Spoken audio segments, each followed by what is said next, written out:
O Brasil estava prestes a ser apagado do mapa do futuro. Essa é a frase que eu vi em 1997, quando pisei pela primeira vez no solo do Nordeste. As fábricas fechavam suas portas como quem corta a respiração. A cidade ficava tão silenciosa que era possível ouvir o som do medo. Desempregados sentavam enfileirados em frente a lojas, não pedindo ajuda, mas parecendo aguardar a sentença do mundo exterior. Alguns países nos viravam as costas e parte da mídia anunciava que era o fim. E os números confirmavam essa escuridão de forma fria. Até que em uma noite o telefone tocou em uma sala de reunião antiga. Uma voz do Japão falou pouco, mas pesado como um martelo. Nós iremos ao lugar que realmente precisa de nós e faremos isso juntos. Naquela noite eu entendi que às vezes a salvação não começa com dinheiro, mas com uma promessa que alguém tem a coragem de manter. Você está pronto para ver como a confiança pode mudar um país? Meu nome é Richard Black, sou analista de economia industrial da Europa e trabalhei por mais de 2 décadas em um mundo onde tudo é decidido por números. Taxa de desemprego, capacidade produtiva, índice de confiança, fluxo de capital. E sempre acreditei que a verdade não se esconde atrás de palavras de consolo. Estudei economia para separar a esperança da probabilidade. Porque vi o suficiente para saber que quando uma cidade inteira fica sem trabalho, quando um cinturão industrial para de respirar, as palavras mais bonitas não ajudam se não houver um sistema, habilidades e uma estrutura que possa se sustentar de verdade. Essa é a razão pela qual mantenho um lema pessoal rígido: esperança sem evidência é veneno. Faz as pessoas desistirem mais lentamente, é verdade, mas no final as faz sofrer por mais tempo e mais profundamente. Fui enviado ao Brasil após a grande crise para fazer o que sei fazer de melhor: diagnosticar friamente se uma área ainda tinha chance de recuperação industrial. Não para dar ânimo, não para fazer alguém sorrir, mas para dizer a verdade que governos e investidores usariam para tomar decisões. Comecei em São Paulo e encontrei uma metrópole que ainda tinha luzes, lojas e o barulho de carros que nunca parava. Mas meu relatório não era escrito para São Paulo, porque a verdadeira crise não estava nos arranha-céus. Estava na área onde o silêncio era mais alto, o Nordeste. Peguei a estrada saindo da capital. O asfalto lentamente mudava de painéis publicitários para campos abertos, de buzinas para o som do vento e da pressa para um ritmo que parecia de alguém se segurando para não cair.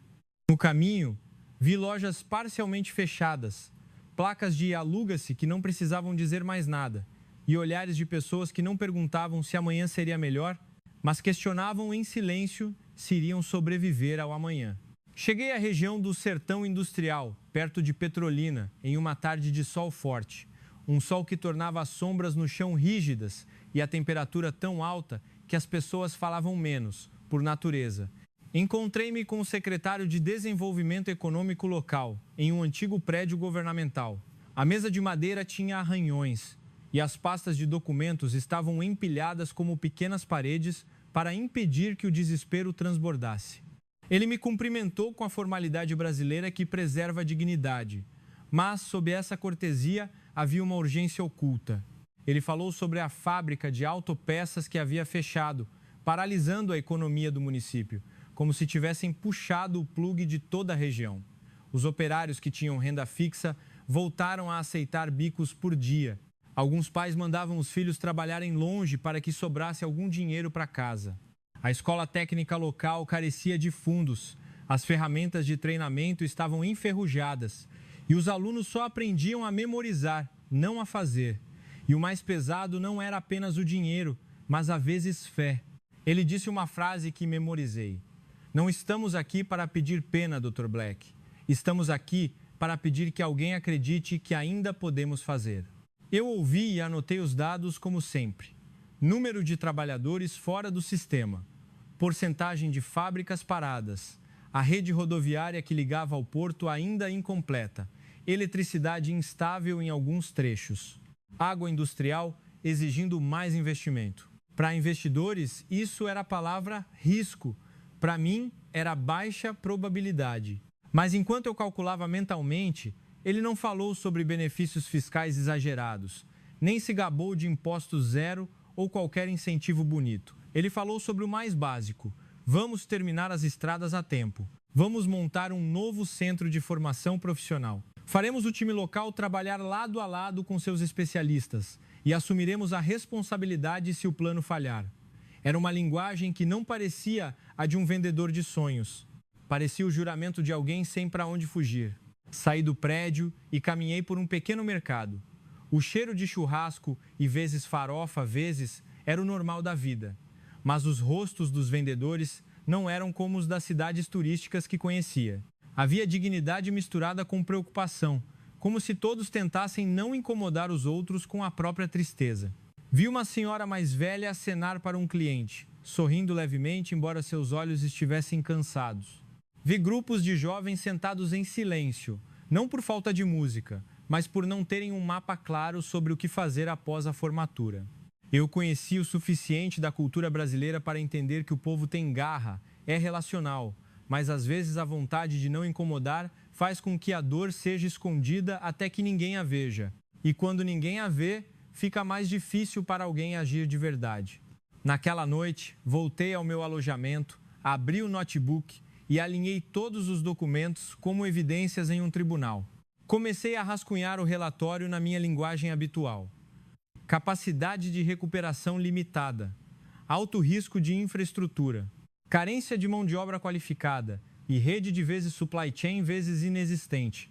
Eu escrevi da maneira mais neutra possível, pois acreditava que o preconceito destrói a tomada de decisão. Mas, enquanto digitava, lembrei-me da frase do secretário. Não pedimos pena, pedimos que acreditem que ainda podemos fazer. E me lembrei do que não estava na planilha de dados. A intenção que não era falada em voz alta, a responsabilidade que a população local estava disposta a carregar sem culpar ninguém. Isso não era um número, mas era uma força motriz que a economia de sala de aula raramente ensina. Naquela noite, eu não mudei a conclusão do relatório. Eu ainda era Richard Black, o mesmo que desconfiava da palavra esperança. Mas adicionei uma linha no final da página, uma linha que parecia um alfinete fincado no mapa do Nordeste. Existe um fator difícil de medir, mas que não deve ser ignorado. A seriedade da região e sua disposição para trabalhar em conjunto, caso haja um parceiro que compreenda isso. Fechei o computador, olhei pela janela e vi a rua silenciosa, poucas luzes acesas, mas não apagadas. E naquele silêncio, comecei a sentir que esta história talvez não terminasse com os gráficos de sempre. Porque talvez o mundo industrial não seja mudado apenas por dinheiro. Ele pode ser mudado por um juramento que alguém tenha coragem de fazer e que alguém tenha coragem de assumir até o fim. E eu estava prestes a ver quem estava realmente pronto para isso. Na manhã seguinte, não fui a mais nenhuma reunião. Escolhi ir ao lugar que todo relatório evita mencionar, a área que era a prova real de quão profunda a crise havia mordido. O carro me levou para fora de Petrolina por estradas que se estreitavam lentamente. As margens eram campos e casas baixas de alvenaria, silenciosas demais para uma manhã de trabalho. Até que um muro de cimento antigo apareceu, junto com a placa de uma fábrica cujas letras estavam desgastadas, como a honra que o vento havia despedaçado. Parei em frente ao portão de ferro enferrujado. Olhei pela fresta sob o portão onde a grama crescia, como se a natureza estivesse devorando lentamente o que o homem havia construído. Pedi ao segurança que abrisse a entrada. Lá dentro havia um pátio amplo, silencioso o suficiente para que eu ouvisse o som dos meus sapatos batendo no cascalho. O pavilhão de produção se erguia como uma fera gigante que perdeu o fôlego. Algumas janelas estavam quebradas, buracos que deixavam a luz do sol entrar e capturar a poeira flutuando no ar. Entrei no salão principal. O cheiro de óleo antigo me atingiu imediatamente. Um cheiro que não era apenas de sujeira, mas o cheiro do tempo abandonado. Máquinas enormes estavam paradas. Os painéis de controle tinham manchas escuras de dedos que antes trabalhavam duro. Placas de aviso de segurança estavam desbotadas, quase ilegíveis. E o que mais me chamou a atenção foi o quadro de avisos em frente à linha de produção. O cronograma ainda estava fixado, mas os números haviam parado, como se o escritor tivesse esquecido de voltar para continuar. Eu já tinha visto fábricas fecharem em muitos países, mas esta era diferente. Não era apenas o fechamento de um negócio, Era como o fechamento da oportunidade de toda uma comunidade. Passei pela sala de descanso dos trabalhadores. Na mesa longa, havia marcas de copos antigos, como se alguém tivesse se levantado e não voltado mais. Um jornal velho estava dobrado em um canto, o papel amarelado e crocante, como o esqueleto de uma boa notícia que nunca chegou a nascer. Naquele momento, ouvi passos leves atrás de mim. Um homem estava parado a uma curta distância. Ele não estava vestido como um funcionário. Vestia uma camisa social velha, calça de trabalho desbotada e sapatos fechados que pareciam ter servido fielmente. Ele me cumprimentou formalmente antes de falar com a cortesia brasileira que eu estava começando a conhecer. Meu nome é Júlio. Eu era um mecânico aqui. A palavra "era" dele não era alta, mas perfurava mais fundo do que um xingamento. Júlio me levou até a principal prensa, uma máquina pequena, enferrujada, que parecia a cicatriz de alguém que se conhecia a vida toda. 30 anos, doutor. Eu fiquei com ela até o dia em que mandaram a gente para casa e nunca disseram quando voltaríamos. Ele falou sem gritar, sem culpar ninguém. Isso era algo que eu via repetidamente na sociedade brasileira. Uma resiliência que parecia uma fina camada de tecido, cobrindo a dor para não incomodar quem estava por perto. Mas eu conseguia ouvir a rachadura em sua respiração mesmo assim. Perguntei se alguém mais havia olhado para aquela área. Ele deu uma risada curta, não de alegria, mas amarga. Olharam sim, vieram, viram e foram embora. Disseram que era longe do porto, que a estrada não estava pronta, que a energia era instável, mão de obra qualificada insuficiente. Disseram que era mais fácil investir em outro lugar. Júlio parou de andar e olhou diretamente para mim. Mas, doutor, o outro lugar não precisa da gente de verdade, não é? Aqui a gente precisa. Não queremos palavras bonitas. Queremos trabalho. Aquela frase me silenciou. Silenciou porque não era um pedido, era uma afirmação de dignidade. Queríamos nos sustentar com nosso próprio esforço. Júlio continuou a falar sobre os colegas que se dispersaram. Alguns viraram mototaxistas, outros foram para a construção civil na capital, alguns voltaram a plantar na roça. Mas ele ainda estava ali, como uma sombra agarrada à terra. Ele não falava de sonhos distantes, falava das coisas mais simples, o valor da mensalidade escolar, o preço da luz e da água, um trabalho que fizesse as pessoas voltarem para casa e se sentirem úteis. E quando ele mencionou a igreja, vi seus olhos tremerem levemente. Quando a fábrica fechou, as pessoas foram mais para a igreja, sabe? Não porque a fé aumentou, mas porque não sabiam mais onde buscar refúgio. Ele parou por um momento e falou suavemente. O brasileiro é forte, doutor, mas o coração também cansa. Eu o segui até a porta de saída. Olhei para o pavilhão mais uma vez e comecei a fazer algo que não gostava. Comecei a sentir mais do que deveria no meu trabalho. Mas não deixei o sentimento vencer. Peguei meu bloco de notas e escrevi o que era necessário escrever. Condição das máquinas, deterioração acima dos padrões atuais. Infraestrutura, não atende à indústria moderna. Habilidades da mão de obra, necessidade de treinamento intensivo. Sistema de qualidade deve ser construído do zero.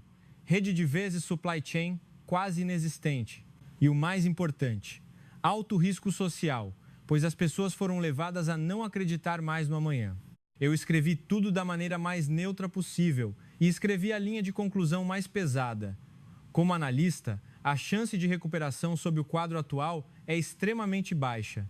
Antes de entrar no carro, Júlio me cumprimentou novamente. Quando o senhor voltar para a Europa, ajude-os a entender, por favor. Não pedimos esmolas, pedimos uma chance. Eu assenti sem dar uma promessa que não tinha certeza se conseguiria cumprir. O carro se afastou da fábrica. A sombra do muro de cimento se estendia na estrada como a linha que separava o passado do futuro incerto. Olhei para o campo ao lado, vi um garoto passando de bicicleta lentamente. E na minha cabeça havia uma pergunta que não parava. Se eu escrevesse um relatório dizendo que era quase impossível, eu estaria concluindo o destino de números ou o destino de pessoas reais? Voltei ao alojamento e abri o notebook para fechar este capítulo com a mesma conclusão firme. Mas a ponta da minha caneta diminuiu o ritmo sem que eu percebesse e adicionei uma nota ao lado da conclusão. Não para mudar o resultado de hoje, mas para me alertar no amanhã. O colapso de uma fábrica pode ser apenas o prelúdio de algo maior. E talvez seja a condição mais sombria que faça a decisão de alguém, no futuro, ganhar um significado estranho. Achei que o capítulo tinha terminado depois de ver a fábrica abandonada e ouvir as palavras de Júlio. Voltei ao meu quarto com um peso no peito que nunca quis aceitar. Mas na manhã seguinte, o telefone de São Paulo tocou, em um momento que parecia propositalmente feito para sacudir o mundo que eu estava arrumando nas minhas gavetas. A voz era de um colega da unidade de coordenação de investimentos. Ele falou rápido e baixo, como se tivesse medo de ser ouvido. Há relatórios de que uma empresa japonesa está considerando o Nordeste. Eu ri involuntariamente. Era a risada de alguém que tinha visto os números e estava certo de que os números sempre venceriam. Nordeste? Repeti, como se fosse uma piada. A infraestrutura é incompleta. A mão de obra precisa ser reconstruída. A logística é desorganizada. Os investidores europeus não querem tocar nisso. Por que o Japão viria? Na minha cabeça, o Japão da época ainda era visto de forma simplista. Bom em produção em massa, fazendo produtos de qualidade, mas baratos. Um país que seguia a tecnologia ocidental em vez de ser um vezes game changer. E o mais importante, não havia uma razão clara de retorno que explicasse por que escolher uma área que todos os outros evitavam. Mas a notícia não parou por aí. Ela foi seguida pela informação de que a equipe de exploração estava marcando reuniões. O governo local começou a perguntar detalhes sobre eletricidade, água, estradas e escolas técnicas. Desliguei o telefone e fiquei sentado por um momento. A frieza em meu coração lentamente se transformou na dúvida que o pesquisador mais odeia, porque significava que havia algo que não entendíamos. E quando não entendemos, não temos o direito de concluir. Peguei minha pasta de documentos, vesti meu terno e decidi voltar imediatamente. Não porque acreditava na notícia, mas porque queria ver com meus próprios olhos o que eles estavam procurando. A sala de reuniões marcada não era um hotel de luxo, nem um centro de convenções moderno. Era uma sala antiga no prédio do governo estadual. A longa mesa de madeira antiga havia sido polida até brilhar, com aquela atenção brasileira que, mesmo na pobreza, se recusa a deixar a organização morrer junto com a economia.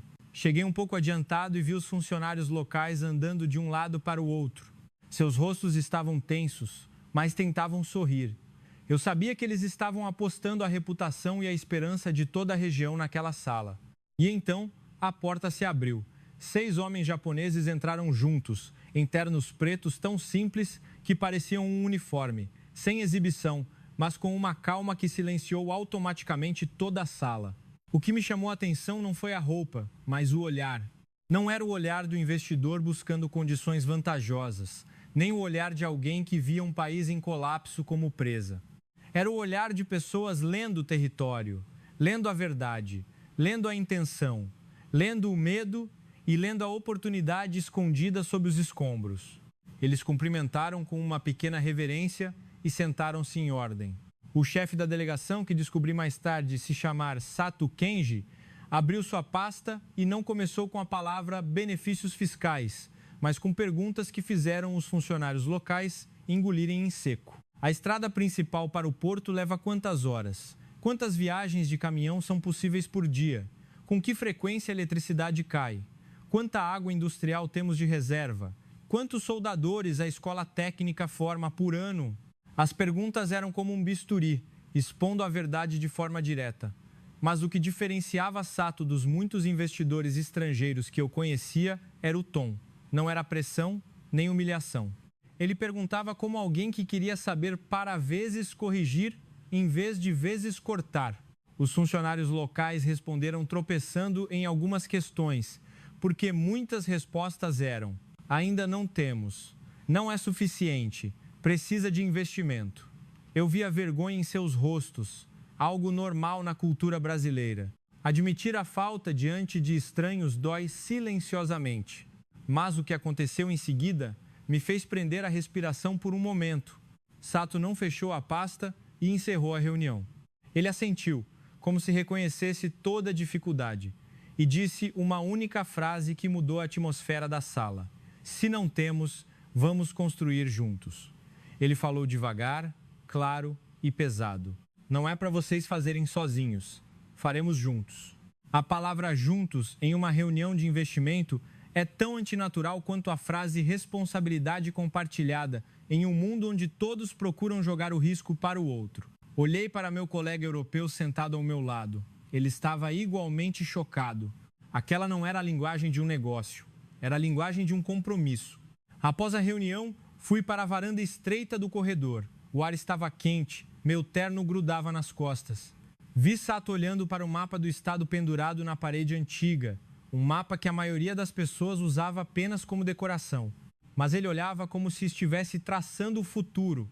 Aproximei-me e perguntei diretamente, com a curiosidade que não conseguia guardar. Por que aqui? Por que não escolher um lugar que já esteja pronto?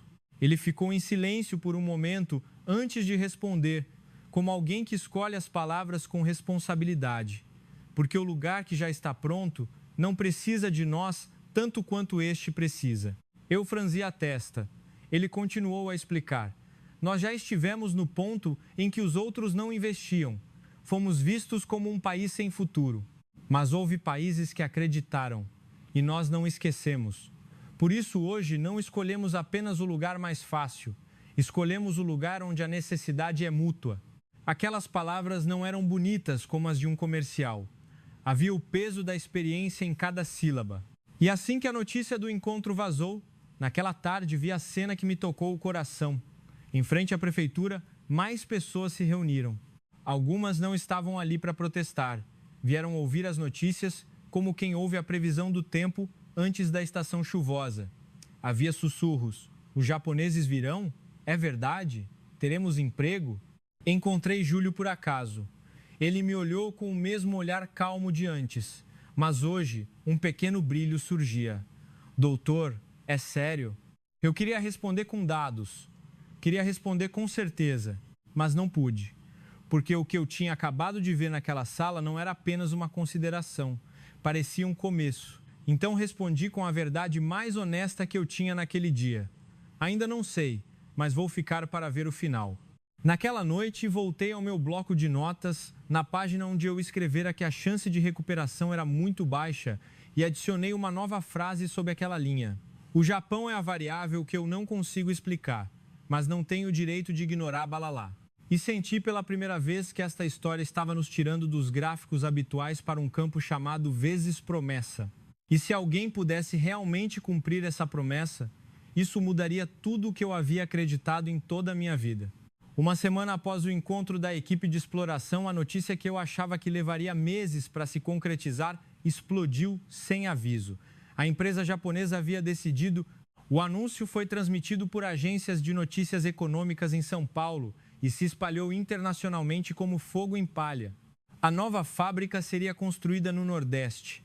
Não no polo industrial mais pronto, não no mais próximo do porto, mas na área onde eu havia acabado de escrever que a chance de recuperação era baixa. E o que silenciou a todos foram os números. Um investimento de dezenas de bilhões de reais, um plano de produção claro, um cronograma apertado e metas de emprego acima do padrão. A ousadia fez com que, no escritório em Bruxelas, meus colegas quase dissessem a mesma frase: estão loucos. Um analista alemão balançou a cabeça como se visse alguém entrando em uma tempestade sem guarda-chuva. Meu colega francês sorriu de canto e apostou que em 3 anos o Japão recuaria. Porque esse era o roteiro que nos acostumamos. Investir em um lugar difícil, tropeçar, retirar-se e deixar a cicatriz para os locais limparem. Alguns veículos de imprensa ironizavam. O Japão vai ensinar a indústria ao Brasil escolhendo o lugar errado. O mapa do Nordeste não tem nada além de agricultura. Eu li as manchetes e não fiquei bravo. Eu só queria saber. Queria saber o que as pessoas que ousaram dizer fazer juntos na sala de reuniões do Estado estavam calculando em suas cabeças. Porque, se usassem a equação que usei a vida toda, o resultado não deveria ter essa aparência. Então decidi fazer algo que raramente faço como analista, que costuma ficar atrás dos documentos. Voei ao Japão para buscar a resposta na fonte. Não para buscar inspiração, mas para encontrar a lógica subjacente à decisão que parecia desafiar a razão. O avião pousou em Tóquio em uma manhã mais fria do que eu estava acostumado. A rota do aeroporto para o centro da cidade era calma e organizada, como um sistema pensado em cada detalhe. Cheguei ao escritório principal conforme o combinado. A sala de reuniões não era excessivamente luxuosa, mas era limpa, impecável e tinha uma serenidade que tornava difícil mentir. O gerente de relações exteriores da empresa japonesa com quem me encontrei não demonstrou entusiasmo com a palavra investimento colossal. Ele estava sentado calmamente, abriu os documentos e sorriu levemente, como se fosse apenas mais uma etapa de um trabalho a ser concluído. Comecei de forma direta. Por que o Nordeste? Por que não escolher um lugar mais pronto? Ele não respondeu longamente. Respondeu curto, no estilo japonês que parecia cortar todas as palavras supérfluas.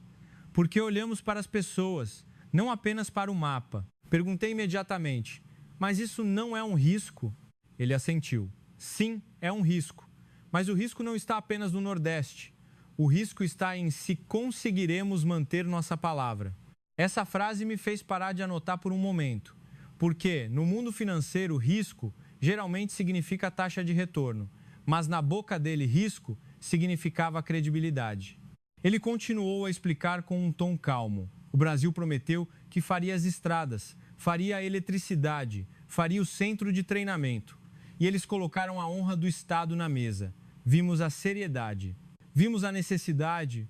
E quando um parceiro está disposto a apostar a própria honra, não devemos perguntar quanto ele pode nos dar em porcentagem. Devemos perguntar como vamos responder a ele. Tentei arrastar a conversa de volta para a equação do mercado. Custo de mão de obra, logística interna. Ele assentiu e respondeu a cada ponto claramente. Eles tinham um plano para construir a cadeia de suprimentos gradualmente. Tinham um plano para enviar especialistas para treinamento na área e usar a produção para exportar parte através da rede que o governo brasileiro iria acelerar. Mas toda vez que eu pensava ter encontrado a principal razão, ele me puxava de volta para a mesma palavra, o compromisso. Ele falou sobre a própria lição do Japão no passado. Os dias em que o Japão não era confiável, os dias em que era visto como um país que fazia produtos baratos, os dias em que era ridicularizado por nunca conseguir fazer algo grande. Mas houve países, houve empresas que estenderam a mão e deram uma chance. E o Japão não esqueceu. Lembramos bem que ser acreditado em um momento difícil pode mudar um país, ele disse. Portanto, quando vemos que parte do Brasil está sendo julgada, queremos ser aqueles que acreditam, com responsabilidade. Eu fiquei sentado ouvindo, sentindo como se algo estivesse se partindo dentro de mim. Não porque eu fosse facilmente comovível, mas porque isso atingia o cerne da minha profissão. Eu sempre acreditei que a economia era um jogo de incentivos e retorno, mas este homem estava dizendo que este jogo tinha outra variável, a confiança.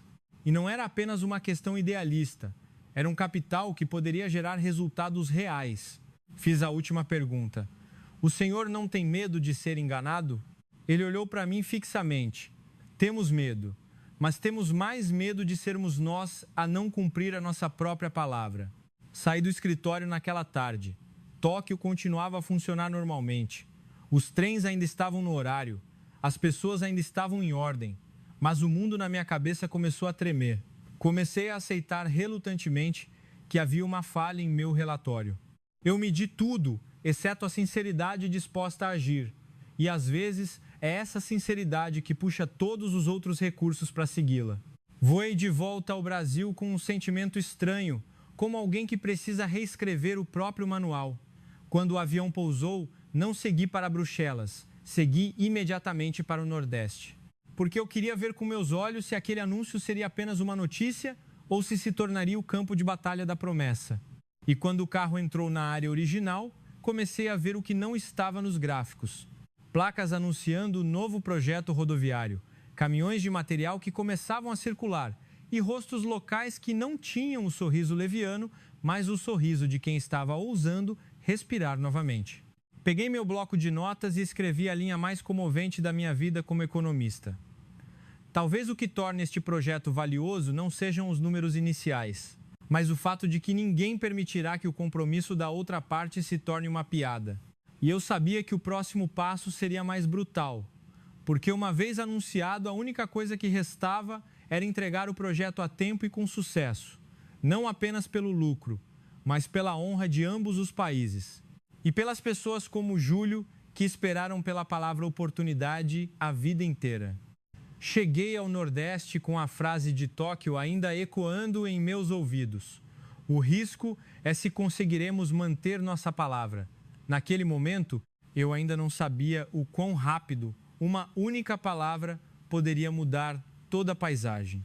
Quando o carro entrou na área do projeto, a imagem à minha frente me fez segurar meu bloco de notas com força, como se tivesse medo de deixá-lo cair e a verdade desaparecer. O que há poucos meses era um campo aberto e uma estrada de terra, agora era um gigantesco canteiro de obras.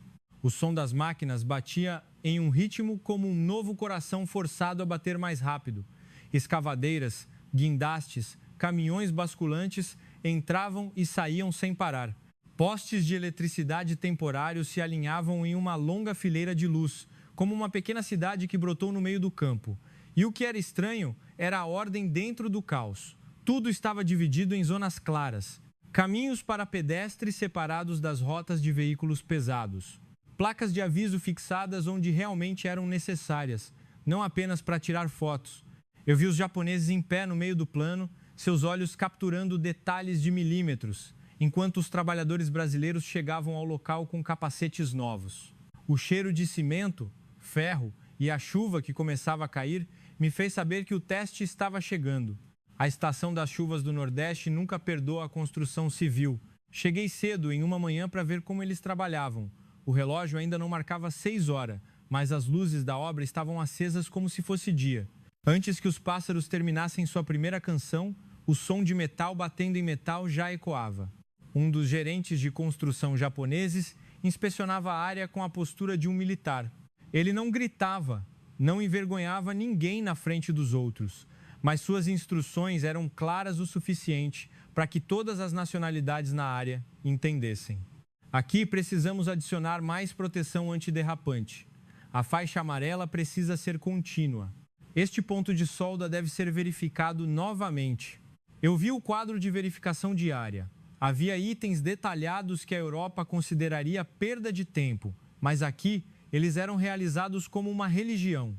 O vezes Kaizen vezes não era uma palavra em um slide, era o comportamento que ocorria a cada hora. Ferramentas devolvidas aos seus lugares, restos de material separados para descarte, caminhos que não eram usados como depósito. Perguntei ao intérprete se ele era sempre tão rigoroso. Ele respondeu brevemente: sempre, senhor. Porque se não for feito hoje, amanhã custará o dobro do tempo. E eu pensei na Europa, onde gostamos de adiar trabalhos porque o clima não é favorável, o orçamento não está completo, a aprovação não chegou. Aqui, não havia essas desculpas fáceis. Era como se tivessem aceito desde o início que o mundo nunca seria conveniente.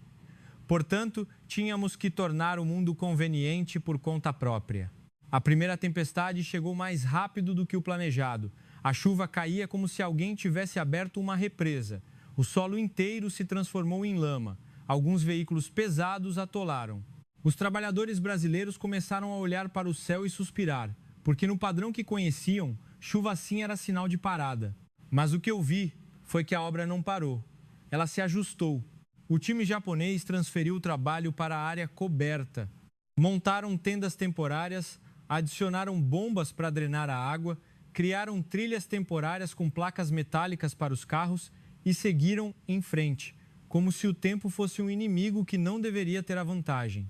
Ouvi um trabalhador brasileiro reclamar com um amigo: muito rápido, parece que querem tirar a vida da gente. Essa era a verdade inevitável. A diferença cultural começou a se manifestar. O Brasil valoriza, às vezes calma, às vezes boa convivência. Mas a velocidade japonesa fazia as pessoas se sentirem apressadas e sem ar. Muitos começaram a recuar, não por preguiça, mas por medo de errar e perder a dignidade. Eu pensei que haveria um rompimento, mas o que me surpreendeu foi que o time japonês não resolveu o problema com ordens de cima. Eles desceram. O gerente japonês que eu tinha visto na sala de reuniões agora estava de colete refletivo, em pé na chuva. Ele ajudava a levantar objetos, ajudava a organizar a linha e, o mais importante, falava com os trabalhadores brasileiros em uma linguagem que não era apenas técnica. Ele falava em um tom mais de companheirismo, no estilo brasileiro que tentava aprender. Tudo bem, fazemos um passo de cada vez. Se estiver preocupado, pode falar. Hoje cansamos, descansamos na hora certa, mas não abandonamos o trabalho. Vi os trabalhadores brasileiros mudarem de expressão, de forçados a convidados.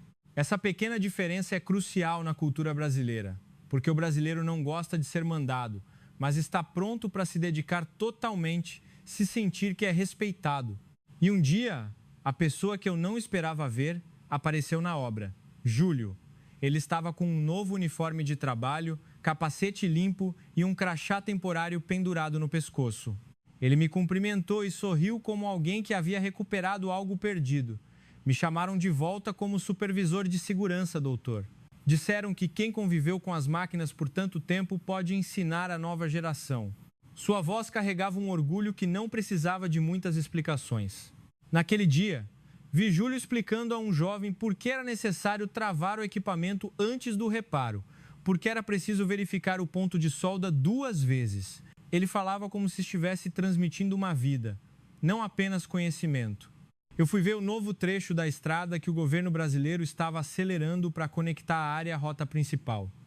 Uma estrada de 4 pistas se aproximava lentamente, como uma nova veia sendo conectada ao coração.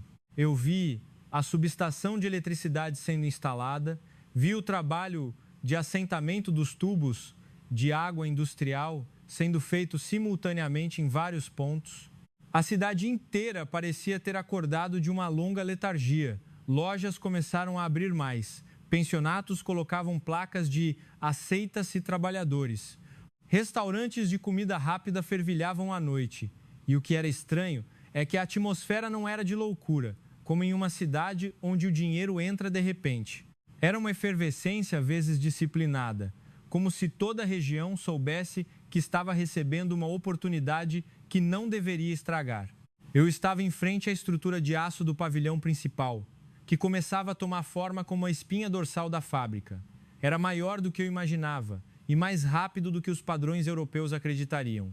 Abri meu bloco de notas na mesma página em que escrevera chance muito baixa e escrevi uma nova frase sobre a velha crença, lentamente. Isto não é apenas a construção de uma fábrica, é o plantio de uma cultura em um solo que estava sem esperança. E no som ininterrupto das máquinas, comecei a entender que o Japão não estava vencendo apenas por ser rápido. Estava vencendo porque estava sendo rápido vezes, sem deixar as pessoas para trás. Rapidez com responsabilidade, rigor com respeito. E isso é o mais difícil no mundo industrial. Não é o aço, não é o dinheiro, mas fazer as pessoas acreditarem que a promessa é real. E quando as pessoas acreditam, elas trabalham como se estivessem construindo o próprio futuro, não o lucro de outra pessoa. E eu sabia que o próximo passo seria ainda mais brutal. Porque quando a estrutura estivesse quase completa, o que seria testado não seria a velocidade da construção, mas a qualidade e o sistema que precisava funcionar de verdade. E este seria o campo que revelaria mais claramente a essência do Japão. Quando a espinha dorsal da fábrica se ergueu imponente no meio do sertão, o que se seguiu foi um período em que senti que toda a cidade estava aprendendo a respiração. Porque a partir dali, não era apenas construir, mas fazer o que foi construído funcionar de verdade. A estrutura de aço pode ser erguida pela força da máquina, mas a linha de produção só funcionaria com o sistema, a disciplina e a confiança de milhares de pessoas que precisavam se mover juntas, como um único mecanismo. No primeiro dia em que grandes contêineres começaram a chegar, a cidade inteira parecia ter saído para ver a coisa real, como se estivessem vendo o futuro sendo arrastado por longas carretas. Aquelas caixas metálicas tinham a marca japonesa visível. Algumas tinham adesivos de equipamento de precisão. Algumas tinham símbolos alertando sobre vibração. Seguia a procissão de veículos que entrou na área da fábrica à noite. Faróis e lanternas traseiras refletiam o orvalho da chuva, como uma procissão solene. Os japoneses em uniforme de trabalho estavam posicionados como se estivessem recebendo o coração da fábrica, não apenas máquinas. Havia prensas enormes, braços robóticos de soldagem que pareciam animais metálicos com muitas articulações, cabines de pintura hermeticamente fechadas, como salas limpas e sistemas de controle repletos de cabos de sinalização e telas. Eu já tinha visto em vídeos e documentos, mas Veloso ali no Nordeste dava uma sensação diferente. Era um sonho que tinha peso, som e uma sombra que pairava sobre o solo real. A instalação começou imediatamente e foi um ritual japonês que eu nunca tinha visto com tanta intensidade. Antes de levantar cada peça de máquina, havia uma breve reunião no local. Os trabalhadores brasileiros estavam enfileirados. O supervisor japonês explicava o procedimento na linguagem mais simples possível. O intérprete ajudava a traduzir, mas o que observei é que ele não traduzia apenas as palavras, ele traduzia o peso da responsabilidade. Todos sabiam que se falhassem hoje, não era apenas a máquina que quebrava, era o tempo que se perdia. E o tempo neste projeto era a promessa colocada na mesa. Quando a linha de produção começou a tomar forma, novas lições começaram. Lições que não estavam nos meus livros de economia, mas nos manuais dos trabalhadores. Uma escola de treinamento temporária foi montada em um prédio perto da obra. Havia salas de aula, salas de simulação e áreas de treinamento vezes prático, vezes que pareciam pequenas, mas eram tratadas como a fundação. Os instrutores japoneses disseram ao primeiro grupo de trabalhadores brasileiros: a técnica pode ser ensinada, mas se a atitude não mudar, a melhor máquina vai falhar. Eles treinaram em 3 níveis como a construção de uma casa. O primeiro nível era a segurança, não apenas usar o capacete, mas pensar antes de cada passo. O segundo nível era a disciplina, repetição correta até se tornar um hábito. O terceiro nível era a habilidade, ler valores padrão, medir, registrar e melhorar. A palavra vezes, Kaizen vezes começou a ser falada cada vez mais, até que alguns brasileiros a usavam inconscientemente para dizer fazer melhor. Ela se infiltrava lentamente na linguagem cotidiana da fábrica. E o que me fez ver que este projeto não era uma fábrica isolada foi o que se seguiu. Poucos meses depois que o primeiro lote de máquinas chegou, as empresas fornecedoras, suppliers, começaram a abrir escritórios e armazéns. Algumas eram japonesas, outras eram brasileiras que se uniram aos japoneses para fazer peças e logística. Pequenos restaurantes japoneses abriram perto da área industrial. Mas o mais importante do que os restaurantes era o sistema de verificação de qualidade que foi estabelecido como uma cidade paralela. A sala de CQ, controle de qualidade, tinha equipamentos que eu não pensei que estariam ali tão cedo.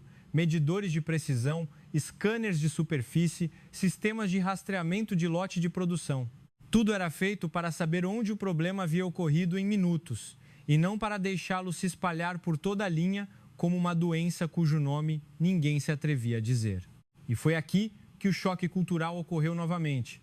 Desta vez, não era sobre a velocidade, mas sobre a honestidade. Muitos brasileiros têm o hábito de vezes ter consideração vezes. Jeito brasileiro, vezes de não querer apontar o erro diretamente. Não querem apontar a falha de alguém em público, tem medo de envergonhar um colega, tem medo de desagradar o chefe. Mas na fábrica japonesa, o silêncio era o maior perigo, porque um pequeno erro, se não fosse dito, se transformaria em um grande dano que arrastaria toda a equipe para baixo. Um gerente japonês disse ao grupo de supervisores brasileiros: apontar a falha não é machucar, é proteger um ao outro. E ele explicou que no Japão, parar a linha de produção não era uma vergonha. Se você parasse para proteger a qualidade, era um ato de coragem. Eu vi alguns brasileiros hesitarem, porque no mundo antigo deles, parar o trabalho geralmente significava ser repreendido. Mas o Japão estava tentando mudar essa equação para. Pare para não quebrar. O ponto de virada aconteceu em um dia inesperado. Um sinal de alerta tocou brevemente em uma das áreas de montagem. Uma peça não se encaixava no padrão. Um jovem trabalhador brasileiro olhou para o colega como se quisesse deixar passar, porque estava quase bom. Mas Júlio, que agora era o chefe da equipe de segurança e ajudava a supervisionar o padrão no local, se aproximou. Ele olhou para a peça por alguns segundos e falou alto o suficiente para que todos ouvissem: parem a linha. A curta frase fez muitos pararem, como se tivessem medo do que viria a seguir. O gerente japonês chegou em poucos instantes. A atmosfera estava tensa como um arame. Eu vi suor no rosto do trabalhador brasileiro, não suor de trabalho duro, mas de medo de ser culpado. Júlio explicou de forma direta que se a montagem continuasse, causaria um desvio no próximo passo e poderia afetar a segurança do usuário final no futuro. O gerente japonês ouviu em silêncio e disse uma frase que aliviou a tensão, como se a chuva tivesse parado. Obrigado. Ele fez uma pequena reverência e continuou. Isto é quem protege a fábrica. Não quem protege a própria face, mas quem protege a qualidade.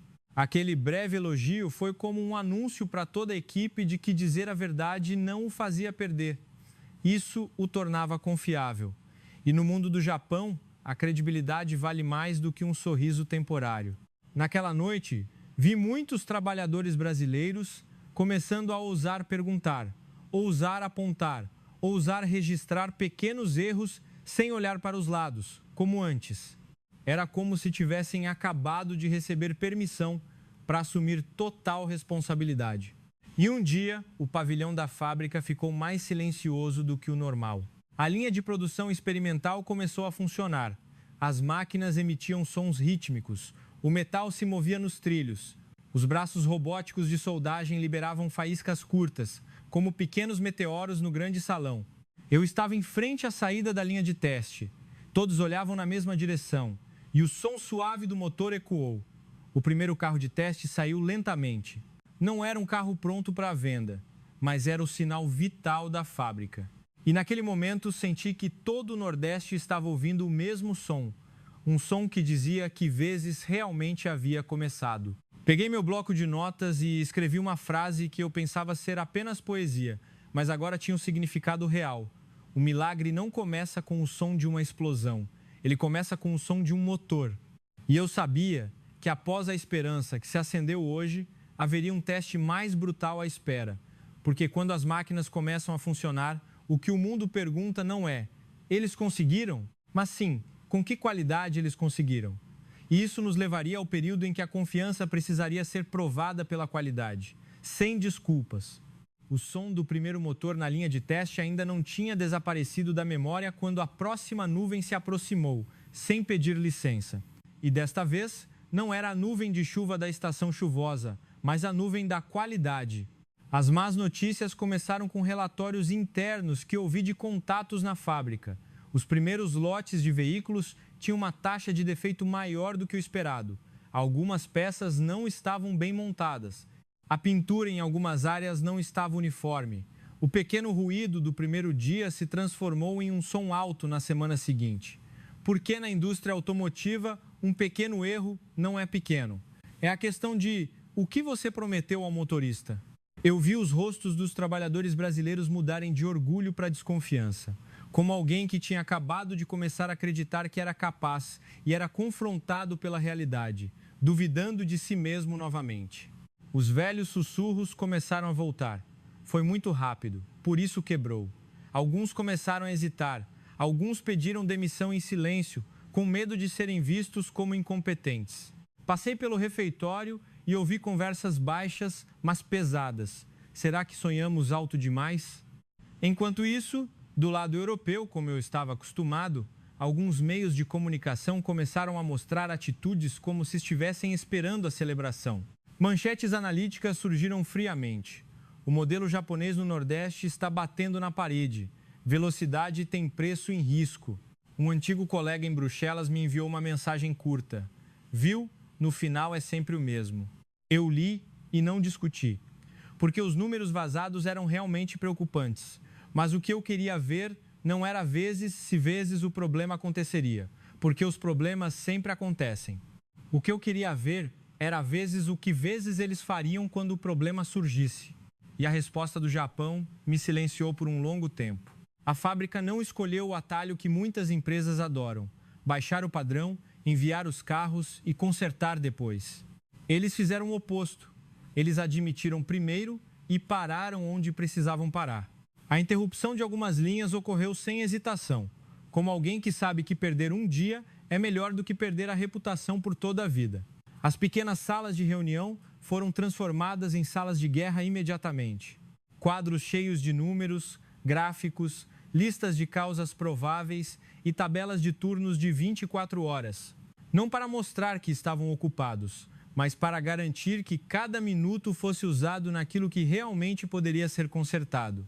Eu vi o mesmo gerente japonês que falava sobre manter a palavra sentado com os líderes de equipe brasileiros até tarde.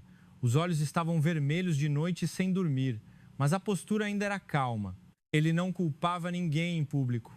Ele fazia perguntas diretas. Quem verificou este ponto? O mesmo medidor foi usado em cada turno? Por que este número é diferente do de ontem? E ele disse uma frase que lentamente fez muitos brasileiros voltarem à razão. O erro não é uma vergonha. Esconder o erro, sim, é uma vergonha.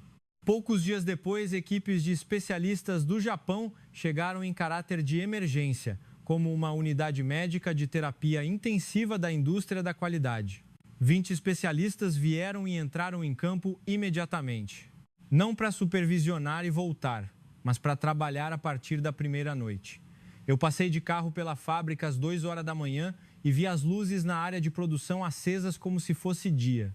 Pessoas de uniforme andavam como em um hospital em meio a uma cirurgia de grande porte. Pedi permissão para entrar em algumas áreas permitidas, e a imagem que vi me fez pensar na palavra responsabilidade, em uma forma tangível. Máquinas foram parcialmente desmontadas para rechecagem. Lotes de peças foram rastreados até a origem. O registro de valores foi feito com mais detalhes. Muitos pontos que eram aceitáveis foram completamente eliminados do vocabulário. Perguntei a um engenheiro japonês suavemente: por que fazer tudo isso? Ele respondeu como se estivesse falando do mais básico do mundo: porque o povo brasileiro acreditou em nós. E não podemos deixar essa crença se tornar uma piada. Naquela noite, vi trabalhadores brasileiros comendo marmitas com o time japonês. Sem divisões de mesas, sem divisões de nacionalidade, sem formalidades. Havia apenas cansaço compartilhado e determinação mútua. Júlio estava lá. Ele não falava muito, apenas caminhava inspecionando pontos de risco, apontando para a equipe registrar e confortando o jovem trabalhador que estava arrasado, temendo ter sido a causa do problema. Não se preocupe, a gente pegou a falha. Isso é o que importa. Suas palavras, como as de um irmão mais velho, impediram que muitos abandonassem a equipe durante a crise. O que mais me chocou foi que o Japão não apenas consertou o problema imediato, eles mudaram o sistema. Eles ajustaram a forma de treinamento, enviaram alguns grupos de brasileiros para treinamento real no Japão para que vissem o padrão original e voltassem como mentores na área. E o mais importante, o gerente japonês se colocou na linha de produção em alguns turnos, não para se exibir, mas para que as pessoas vissem que quem dava as ordens também assumia a responsabilidade com as próprias mãos. E os números começaram a se mover, lentamente, mas de forma real. A taxa de defeito que era alta começou a cair, passo a passo, como um paciente que começa a responder ao tratamento. Do nível alarmante, caiu para um ponto respirável e continuou a cair até ficar abaixo da média de muitas fábricas da região. A desconfiança nos olhos dos trabalhadores brasileiros lentamente se transformou em uma nova determinação. Não a certeza de que não iriam falhar, mas a certeza de que, se falhassem, não iriam fugir. E foi nesse ponto que comecei a entender que a crise de qualidade não era uma parede que fechava o caminho. Era o teste da promessa. Se uma empresa escolheria o lucro de curto prazo ou a confiança de longo prazo. E o Japão escolheu a segunda opção. Mais uma vez, sem precisar anunciar para que todos acreditassem. Ele deixou que o comportamento fosse a explicação. Quando a mídia europeia começou a mudar o tom, de sarcasmo para silêncio, abri meu bloco de notas e escrevi uma nova linha, continuando a frase anterior. O som do motor é o começo, mas o som que prova a grandeza é o silêncio de quem não culpa ninguém e age até a conclusão.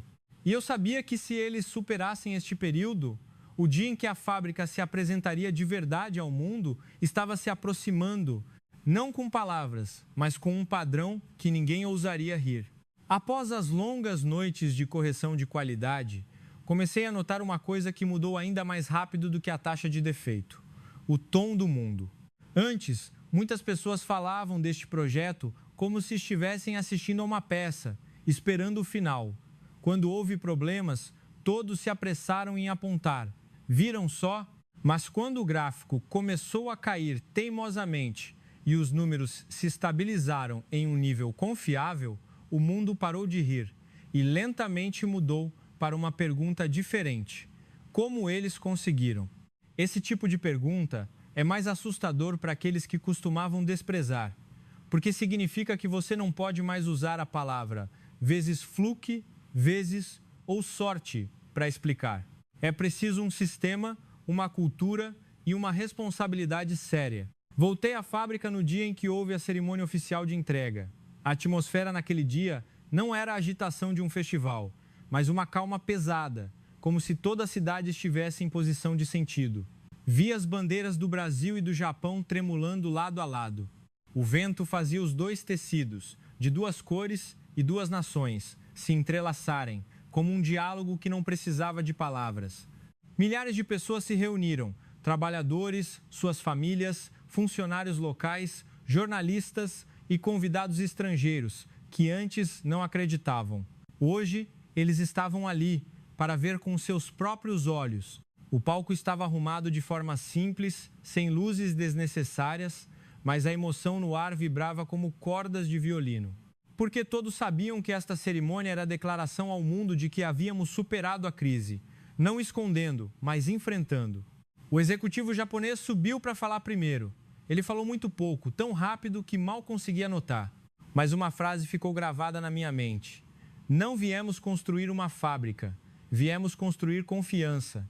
E devemos retribuir essa confiança mantendo nossa palavra. O executivo brasileiro respondeu com um tom que tinha tanto humildade quanto orgulho. Ele não humilhou ninguém, apenas disse a verdade, que esta cidade estava silenciosa, estava sem esperança. Mas hoje, o som do motor era o som das famílias que voltavam a ter renda, das crianças que podiam voltar para a escola e das pessoas que começavam a ver o futuro novamente. E o momento que todos esperavam chegou. O primeiro carro de entrega oficial saiu lentamente. A luz do sol refletia na superfície do carro como metal polido e brilhante. Ouvi palmas ecoarem como uma onda. Não a onda de uma emoção passageira, mas a onda da afirmação de que vezes realmente conseguimos. Eu me virei e vi Júlio parado na primeira fila. Ele não estava gritando, não estava pulando. Ele apenas estava olhando e cerrando o punho, como alguém que tentava não deixar as lágrimas caírem. E naquele momento, entendi que o orgulho mais profundo do brasileiro não está em se exibir, mas em suportar e completar com sucesso, sem precisar rebaixar ninguém. Após a cerimônia, dirigi pela cidade novamente. A cidade que eu tinha visto como uma sombra agora tinha um rosto novo. As estradas foram ampliadas. As luzes da rua estavam mais brilhantes. Cafeterias pequenas tinham jovens sentados com notebooks abertos, como se estivessem trabalhando em projetos escolares. A escola técnica havia ajustado seu currículo para se alinhar à indústria real. As placas de contrata-se não pareciam mais promessas vazias, mas rotas reais para as pessoas da região. Parei em uma universidade de tecnologia que tinha acabado de abrir a seção de automotiva e sistemas automatizados. O professor me disse: a maioria dos jovens não quer mais fugir para São Paulo. Eles começaram a acreditar que a cidade natal também tem futuro. Eu sorri, porque isso é algo que o dinheiro sozinho não pode fazer, mas é algo que surge de um sistema que faz as pessoas acreditarem que, se forem diligentes e disciplinadas, a vida as recompensará. E quando as coisas boas começam a acontecer, o mundo geralmente testa novamente. A crise econômica global começou a se manifestar. Notícias internacionais falavam sobre desaceleração, cortes de pessoal, fechamento de linhas de produção. Muitas fábricas na região começaram a hesitar, algumas demitiram. Mas o que me chocou foi que esta fábrica escolheu um caminho diferente. Eles mantiveram as pessoas. Ouvi do gerente de RH que a ordem do Japão era clara: não abandonem as pessoas, porque essas pessoas são a promessa que fizemos a esta cidade. Se fugirmos no dia difícil, o que restará para sustentar a palavra confiança? Essa decisão pode parecer insana em termos de contabilidade, mas em termos humanos ela é poderosa. E o resultado começou a aparecer. Quando a indústria se recuperou, a fábrica que manteve as pessoas estava pronta para produzir imediatamente. Enquanto muitos outros tiveram que perder tempo contratando de novo, treinando de novo, refazendo a qualidade e gastando tempo para recomeçar, aqui eles apenas continuaram. E o fato de continuar sem trair seu próprio povo se tornou um capital social que o dinheiro não pode comprar. Os clientes começaram a escolher por causa dessa história. As pessoas na cidade começaram a trabalhar mais duro porque sabiam que não eram vistas apenas como números. E eu voltei para minha mesa e escrevi uma linha no meu bloco de notas, a mais clara que já escrevi desde que comecei a trabalhar. Esta fábrica não produz apenas carros, ela produz dignidade. E quando a dignidade é reproduzida todos os dias, com disciplina e responsabilidade, uma cidade não apenas sobrevive, ela começa a se manter de pé e está pronta para que o mundo olhe para ela com novos olhos. Muitos anos se passaram. Os números que antes eram a sentença de que o país havia acabado se tornaram notícias que silenciaram o mundo. Novas estatísticas foram anunciadas. A produção de veículos por habitante do Brasil disparou, alcançando um dos maiores picos do mundo em parte da década. Todos perguntaram por que a cidade do Nordeste, que era um campo vazio, se tornou o coração da linha de produção mundial. Voltei a ficar de pé no mesmo lugar onde anotei a palavra zero no meu bloco de notas. Mas o que estava à minha frente não era mais o vazio. Era a luz da fábrica que ainda trabalhava em um ritmo constante, como um sopro de vida. As 4 pistas de estrada se estendiam como veias. A escola técnica enviava estagiários para a linha de produção real. Os pequenos restaurantes estavam cheios de uniformes entrando e saindo, como a coisa mais normal da vida. Júlio me levou para olhar de um andar superior. Ele não falou da grandeza, ele falou da promessa. No dia em que a qualidade falhou, o Japão não fugiu. No dia em que a economia caiu, o Japão não abandonou as pessoas. E no dia em que o povo brasileiro começou a acreditar em si mesmo, a cidade inteira se pôs de pé. Abri meu bloco de notas em uma nova página e escrevi a frase final, com a mão mais firme do que nunca. O milagre não veio de uma grande soma de dinheiro. Ele veio de manter a palavra e da confiança que foi retribuída com a ação diária. And the file text, plain.